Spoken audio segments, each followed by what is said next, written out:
नमस्कार मित्रांनो, पुन्हा एकदा तुमचं स्वागत आहे इन्फो मराठी 24 या यूट्यूब चॅनलवर।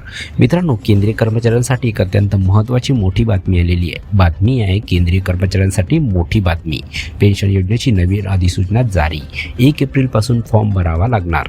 मित्रांनो, नेमकं काय आहे या बातमीमध्ये आपण नक्की बघूया। पण त्याआधी जर तुम्ही आपल्या चॅनलवर नवीन असाल तर चॅनलला सबस्क्राईब करून बाजूला दिलेल्या बेल आयकॉनला नक्की क्लिक करा।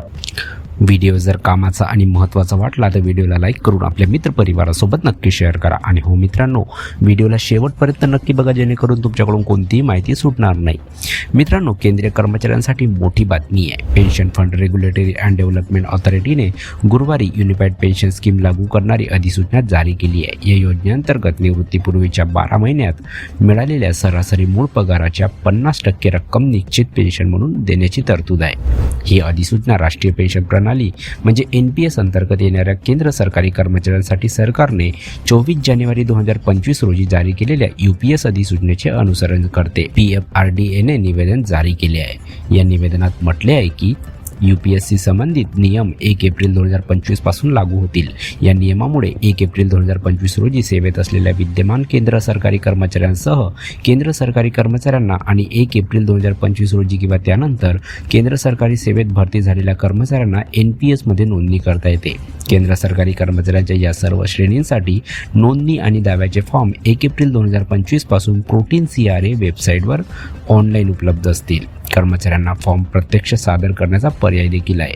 अधिसूचनेनुसार कर्मचाऱ्याला काढून टाकल्यास किंवा सेवेतून बडतर्फ करून टाकल्यास किंवा राजीनामा दिल्यास UPS किंवा ॲश्युअर्ड पे पर्याय उपलब्ध राहणार नाही। पूर्ण खात्रीशीर वेतनाचा दर निवृत्तीपूर्वीच्या 12 महिन्याच्या सरासरी मूळ वेतनाच्या 50% असेल आणि किमान 25 वर्षाच्या पात्रता सेवेच्या अधीन असेल, असं अधिसूचनेत म्हटले आहे। UPS आणि NPS निवडण्याचा पर्याय असणार। मित्रांनो, या अधिसूचनेमुळे 23 लाख सरकारी कर्मचाऱ्यांना UPS आणि NPS यापैकी एक निवडण्याचा पर्याय मिळेल। NPS 1 जानेवारी 2004 रोजी लागू करण्यात आला। केंद्रीय मंत्रिमंडळाने 24 ऑगस्ट 2024 रोजी UPS सुरू करण्यास मान्यता दिली होती। जानेवारी 2004 पूर्वी लागू असलेल्या जुन्या पेन्शन योजनेअंतर्गत कर्मचाऱ्यांना त्यांच्या कार्यकाळातील शेवटच्या मूळ वेतनाच्या 50% रक्कम पेन्शन म्हणून मिळत होते। मित्रांनो, OPSच्या उलट UPS हे योगदानात्मक स्वरूपाचे आहे।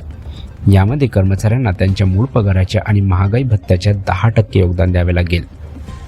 जर नियोक्ता यांचे योगदान 18.5% असेल, अंतिम पेमेंट फंडावरील बाजारातील परताव्यावर अवलंबून असते। हे बहुतेक सरकारी बॉन्डमध्ये गुंतवले जाते। तर मित्रांनो, कशी वाटली ही कामाची आणि महत्त्वाची बातमी? जर बातमी कामाची आणि महत्त्वाची वाटली असेल तर व्हिडिओला लाईक करून आपल्या मित्रपरिवारासोबत नक्की शेअर करा। तसेच जर तुम्ही आपल्या चॅनलवर नवीन असाल तर चॅनलला सबस्क्राईब करून बाजूला दिलेल्या बेल आयकॉनला नक्की क्लिक करा। व्हिडिओ बघितल्याबद्दल खूप खूप धन्यवाद।